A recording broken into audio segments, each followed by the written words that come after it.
I have got some ghost stories for you.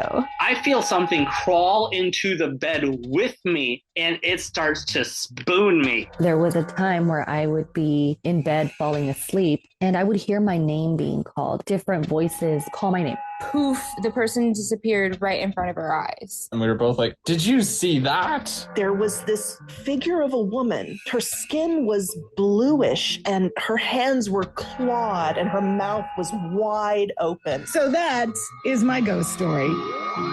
Hi, and welcome to Haunted AF, the podcast of real ghost stories told by real people. We are your hosts. I'm Julie Fisk. And I'm Rebecca Black. Coming up, we have got an update on Scott the Ghost, who is giving everybody electrical issues. Yes. You remember that? I do. We also have an excellent grandma ghost story that goes where you truly don't expect it to, and a story that's so chilling it even makes ping pong balls scary.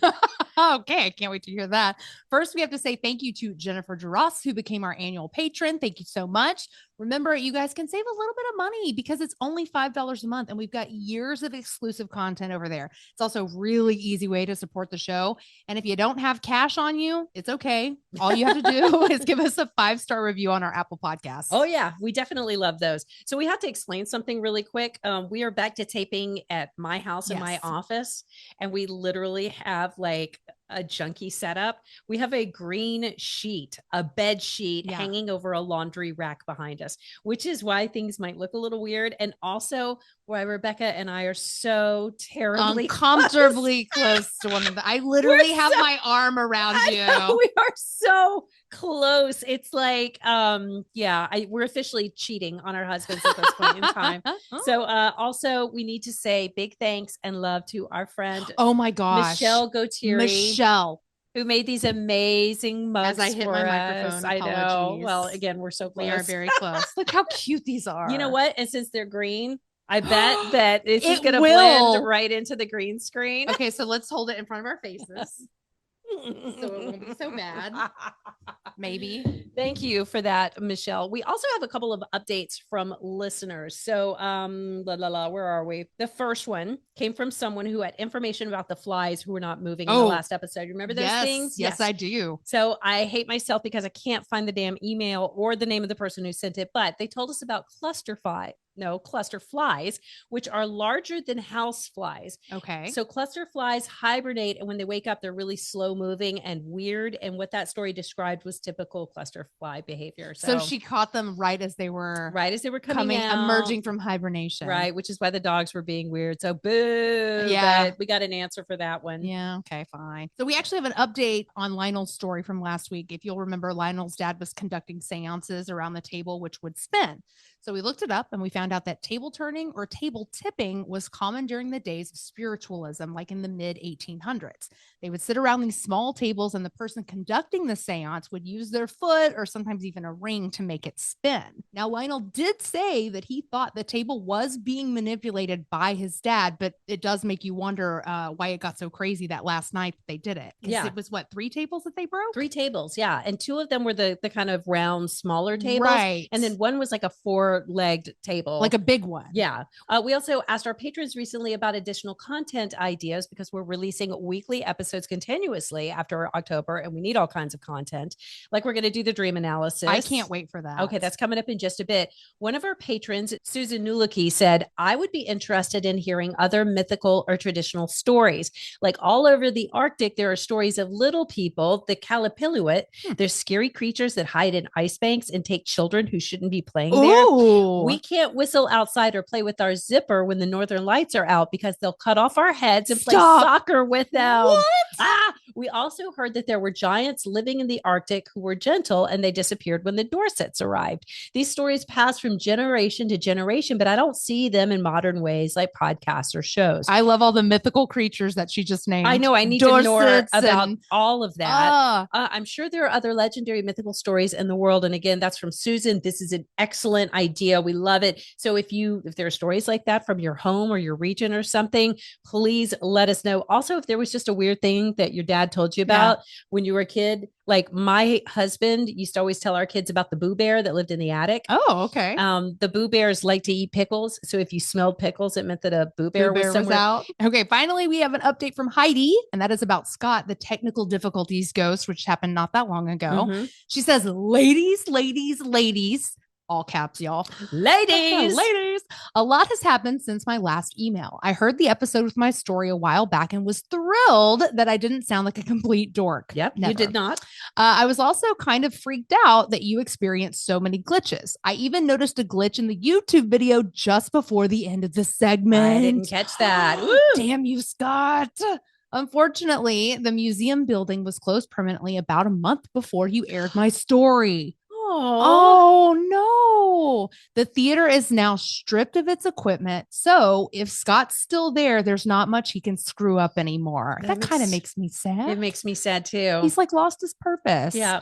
He's probably either relieved or super bored now. Yeah. Or maybe he managed to yeet out of there somehow and did start haunting you. I think that's it. I do too. Anyway, thought you might like an update. Hope you have a spectacular spooky season. Best, Heidi. Heidi also said that all the electrical equipment was replaced in the theater back in January when it was still being used, and it still started glitching a few weeks later. So brand new equipment, and it's still Scott just going to town. So sorry about that, Scott, but please, no more. Don't no haunt more. us. Yeah, You're going to go elsewhere. All right. So this first story comes from Brandy. Hey guys, it's Brandy from Kansas. So in October of 2021, my Nana passed away. Nana and I were very close. My mom died in 2003, and we've always been close, but even closer after that. So she was in a facility called a Home Plus that takes care of the elderly in a home-like environment. So not in a nursing home environment, but more like a home, just a really big house. And she had been on hospice services for a few weeks. And that day, her breathing really took a turn. So the end was very near. So my uncle and I sat vigil at her bed that evening because we knew it was probably going to be today. So about probably 4 a.m, I was playing on my phone and, just kind of passing the time. I certainly wasn't going to sleep. I noticed out of my peripheral vision that the bathroom light darkened, like someone had walked in front of it or was standing in front of it. So as I look up, I catch the tail end of this shadow walking away from the bathroom door, walked around my uncle's chair to the foot of the bed and stopped and just stood there. Couldn't make out any features, just basically a shadow. The shadow stood there for, I don't know, it felt like several minutes, but I'm sure it was only a few seconds. And then it just dissipated. I never felt scared. I never felt uneasy. There was no chill in the room. It was very comforting. So I immediately thought of my mom. Thought, well, she knows she's coming to get her. So I got up and went out to the living room area, and the staff was there with another resident just bringing him out of his room. And I said, "Oh, Mr. Jones is up." And the staff member said, "Yes, my gosh, he was hollering for me and saying, 'Come and get me, come and get me. There is a woman in my room.'" And I couldn't help but snicker and think, Mom, you got the wrong room the first time. So little confirmation there that something was going on there that night. And I really felt like it was probably my mom coming to get her mom. Anyway, that's my ghost story. Thanks, guys. Thank you, Brandy. I hope that's true, because I can think of nothing greater than when it's my time to go and I'm surrounded by people who have gone on above before me, being like, "Come on over." Yeah. Like, how awesome does that sound? It's amazing. But I also think I will be the ghost who's like wandering around lost. Like, wait, which room was she in again? Like, I know she's somewhere and like scaring the crap out of anybody who can actually see me. I feel like mine would be like, well, while I'm here, like I might as well get a couple of people on my way out. Yeah. Yep.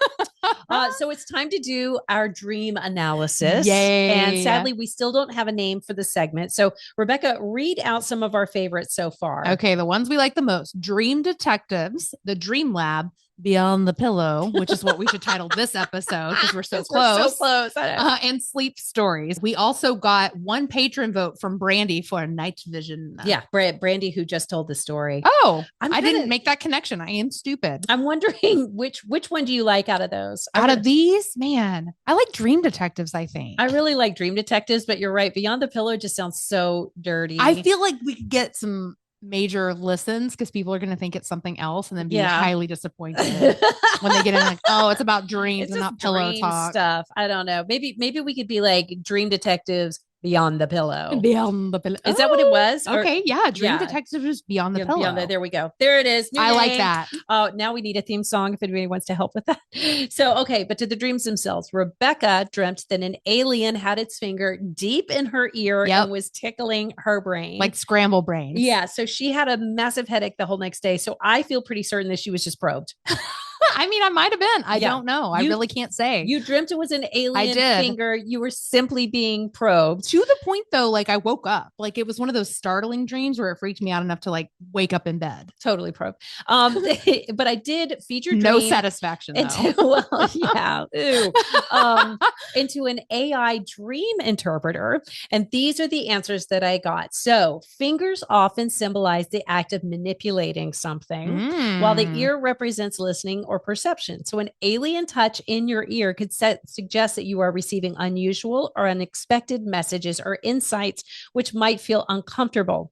It might also symbolize feelings of intrusion or violation of your personal space, which would make sense right now since we are so close. Absolutely. But the personal space one also makes sense for other reasons that I cannot go into detail about. Yes, it very much does. For my dreams about kissing with sand in my mouth, which is so gross. It's so gross. Yeah. It says the sand could symbolize feelings of being overwhelmed. I believe that. But it might indicate that you have a desire for intimacy, but feel that life's difficulties are getting in the way. Check. If you're a parent, you totally know how that goes. I was thinking because we're so uncomfortably close. Well, like maybe I'm filling that void today. That I can feel your boob right now. Yeah, you're welcome. But the final one, the sand could also symbolize unresolved issues or emotional baggage that you are carrying. Aren't we all carrying emotional baggage? 100%. Okay. All of these, I think everything that's been given to us, we can relate somehow in our lives. Yeah, to some bullshit also, that happened. Yeah, I'm not a fan of there being multiple things that it can be. Yeah, well, that's how it is. And that's kind of they want the fun. you to, they want you to figure out. Here are the things it could be. What's going on in your life and how could it connect? So it's better than like the old school ones again, where it's like, yeah, you dreamt about a sweet potato, so your sister's having a baby. It's like, that's how they used to do it. This is more like, well, let's look into it. Like, let's analyze. Yeah. Let's let you deduce from these three options which it could be. Well, so do you think that you are dreaming about? Do you want to know my honest answer on that dream? Yeah, I think I dreamt that the day after you had commented on Sean Giggy's Big Tech's post where he stuck his finger in Big Tech's ear. Oh my gosh. I think that's what it was. I think I saw that day and I read the comments and I thought it was hilarious. And then I think I went and dreamt it, but in alien form. No, there you go. That makes sense. Or you got probed. That's such a letdown. I still think you were probed. So, I mean, I want to believe I was probed, but here we are. Could you walk normal the next day? Never mind. Just go on to the next one. Don't forget, you guys, you got to send your especially weird dreams to hauntedafpodcast@gmail.com. And by the way, thank you everyone who's already sending theirs in. We appreciate it. We've already gotten a bunch. Yeah, we have. They're great. I can't wait to share them next week. We also want to share this story from the Ghost Feed on Reddit. And it's that country deputy 03 who wrote, so for a little context, my fiance and I have been living in an apartment since December of 2023. When we first moved in, she would have terrible visions about an old lady visiting her while she was sleeping. She said this entity was evil and wanted to cause us harm. My fiance had her grandma come in and bless the place. And since then, my fiance hasn't had any bad dreams. That's nice. Yeah, they've increased for me tenfold, though. Whoops. One night, I was doing dishes and looked to my left and into the bathroom where my fiance was standing, just staring at the water in the tub. Then I heard movement and turned to see my fiance coming out of our bedroom. Whoops. Jeez. I looked back at the bathroom and the entity was facing me, but it had no face. It was just skin. Ew. I suddenly felt this intense crippling headache, But when I looked back at the bathroom, it was gone. Yikes. Skin suit Yeah. staring at you, but with like no eyes. So this is a great Reddit story, but a lot of folks in the comments were telling him to get a carbon monoxide detector to check for gas in the home. Like he's hallucinating it? Which is probably a really important factor that we have never talked about before. No, I mean, it could be a thing though. Yeah, because carbon monoxide, it's like if you are being poisoned, maybe you would have like a really bad headache. Right. But it also causes hallucinations. Yes, it does. So I'm like, here we are almost 6 years into the podcast. And maybe it's time just to remind everybody, just maybe check. And it's actually, you can buy detectors to make sure. So you can. We should probably throw that out every now and then. Check the batteries, all that good stuff. Yep. This next story comes from Mike. An ex-girlfriend of mine lived in a haunted house in Garland. I was doing some work on it for her one day when I heard what sounded like a heavy man running across the roof. Ran outside and saw nothing. But not long after that, I slept over and woke up to see a pitch black outline of a person standing over me, leaning down to my face. I was terrified because the blackness within the outline appeared to be full of sparkling stars moving inward and shrieking away into the distance, kind of like looking out the rear window of a rocket. There was no face at all, just this hole of moving blackness, and it felt like pure evil. I was finally able to scream, which woke up my girlfriend. She put her house up for sale soon after that, saying that she thought she was imagining things, but knew it was real after it happened to me. So she was experiencing the same thing. Wow. And they just didn't talk about it. That's yikes. All right. This next one comes from Catherine, who has shared stories about her haunted house in the past. Thank you for that, Catherine. I wanted to update you on the latest happenings around here as our house has gotten a bit active in the last 2 weeks. I wonder if they ramp up towards like Halloween. Oh, I definitely think, I know here it gets more active around the holidays for sure. I suspect it's my dear mother-in-law stopping by to say hi. Oh, hi, Mom. Hi. Anywho, I had just laid down and closed my eyes when I felt someone tickle my toes. I don't know why that is so creepy. I've had that happen. I know. I've and every had time it. you talk about it, yeah. As soon as I felt it, I jumped up expecting to find my kid hiding at the end of the bed, but she wasn't there. Another incident just happened to my husband. The whole ghost thing is rather new to him, but much to his horror, he's become pretty sensitive to it lately. Yesterday, he came up to me asking if he smelled like perfume. I checked him and I didn't smell anything. He frowned and said that the smell's been following him around and that the hair on his arms kept standing on end. Oh, nothing too spooky, but I hope you find this as interesting as I did, Catherine. Yeah. But if my husband came to me and was like, do I smell like perfume? I'd be like, what strip club have you been to? Exactly. 100%. We also got this one from Tori. It's a response to something we talked about last week. Tori says, 2022 was a horrible year for me. I lost my mom. My 2-year-old was diagnosed with retinoblastoma. My daughter lost her eye to cancer, and my brother lost his battle with mental illness. God bless. Our house had been torn apart for a renovation, and with all the added expenses, I was falling into a deep financial hole.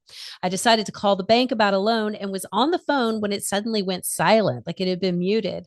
When I pulled the phone back from my head, there was a message typed out that said, wait, 3 A's, wait.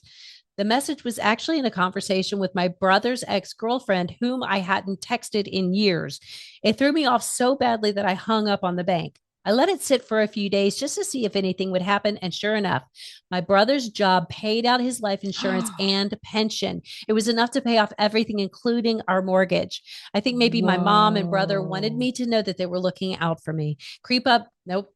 Keep up the great work, ladies. And that is from Tori. How amazing is that? Wow. Yeah, because we were talking about the money glitch. Yes. When something's going on and you just need money desperately. Right. That's a big one. Yes. To pay out everything and then some. Wow.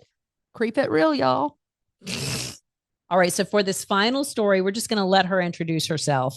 This is Denise Knight. I live in the DFW area, and I have a ghost story. Well, several ghost stories about the house we lived in Greenville. The house was built probably in the early 1920s.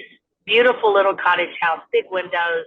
And I guess through all the renovations, we must have disturbed some things. But there were several times when we would be in bed, I'd hear the girls run down the hallway, with wood floors, you can hear pitter-patter of feet. And I'd say, Scott, they're up again. Would you go put them in bed? He got up, he walked down the hall, nothing. They were sound asleep in their beds. And then one night, I'm in bed, I'm reading. He's laying in bed trying to go to sleep. And he goes, "What do you need, girls?" And I look at him, I'm like, "Who are you talking to?" He goes, "The girls are standing in the doorway." And I look at the doorway, there's nobody there. And I said, "Scott, there's nobody there." And he looked up and he goes, "There was somebody standing in the doorway, a child." One time I was standing at the bathroom mirror, putting my makeup on, and out of the corner of my eye, I see someone my middle daughter's age run through into the kitchen. I'm like, "That's Ann. What are you doing in the kitchen? Don't get any food." And then she answers from behind me, the opposite direction, "What, Mommy? I'm not in the kitchen." And I was just like, okay, that's unusual. Yeah. My niece came to spend the night, and she slept in the girls' room, and the girls' room was right across the hall from the dining room. And she said she woke up in the middle of the night, and the dining room chairs are being pushed around the dining room. I also would have somebody touch me at nighttime. If I turned my face towards my husband and my back was against the wall, I would have somebody poke me in the middle of the night, like trying to wake me up. Turn over, there's nobody there. So I didn't turn my back to the wall very much, because it was every single time I turned my back to the wall.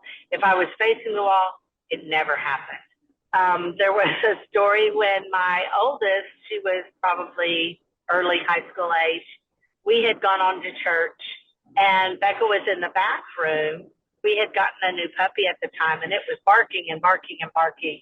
And Becca heard a girl's voice say, "Shh, Darren, be quiet." And the dog quieted. So there were times when it was a little scary. And then sometimes it was just annoying. The one last story I want to tell you is I usually stayed up and read at nighttime, and I'm reading and my husband's asleep. And I hear coming down the stairs the ping, ping, ping of a ping pong ball. We didn't have a ping pong table. I don't know where the ping pong ball came from, but that distinct sound of it coming down the stairs. And when it got to the end, it went tink, tink, tink. And then it stopped. And I woke Scott up, and I'm like, "Oh my gosh, a ping pong ball just went down the stairs." And he's like, "Oh my gosh, Denise, no, it did not." And I said, "I promise you, I heard a ping pong ball going down the stairs." And so he got up and he came back, and in his hand, he had a ping pong ball. No. And he said, "Where did this come from?" I'm like, "I don't know. We don't have a ping pong table. We don't have ping pong balls." And that was the one that really, really frightened us. I will tell you, when we moved, my middle daughter and I went around the house, and I took pictures of all the rooms, and I thanked whoever was there with us. I said, "Thank you so much for letting us live here. We appreciated the house. We love the house, but we want you to stay here." And as I was locking the door for the last time, I was like, "Remember, stay here. Do not come with us." But that's the story of how we lived in Greenville in a haunted house. Thank you, ladies. I love your podcast, and I'm still listening. Oh, thank you, Denise. Wow. So many stories, first of all, but that freaking ping pong The ball. ping pong ball. Jeez. And can you, I don't know why it's scary, but just the idea of that tink, tink, yes, tink, I can totally I can hear it. Same. Oh my gosh. Okay, you guys, please tell your friends about this podcast, because we're amazing. We're funny. We like it. We love it. So everybody else will too. Something funny we did notice is that almost the exact same number of people downloaded the episode every Thursday when it drops. So thank you guys for that. We really do appreciate that. You guys can really help us out by encouraging your like-minded creepy buddies to listen as well to the show. And when they recommend their favorite podcast, because they always do, They do. tell them you'll listen to it as soon as they listen to an episode of Haunted AF. Pretty please. Yes, please. With sugar on top. And instead of asking for spooky stories this week, which you're hopefully sending anyhow, this time I'm going to ask for pictures of your pets in their Halloween costumes. In fact, huge thanks to Sharon for sending her Pollyanna pork chopping costumes. So sweet. And keep those coming along with your costumes or the doll in the hall pranks that you're pulling on your kids or the skeleton and the gelatin. Have you seen that one? I have not. I Send- like that though. Yes, that and all the other good stuff to hauntedafpodcast@gmail.com so we can use it next week on Haunted AF.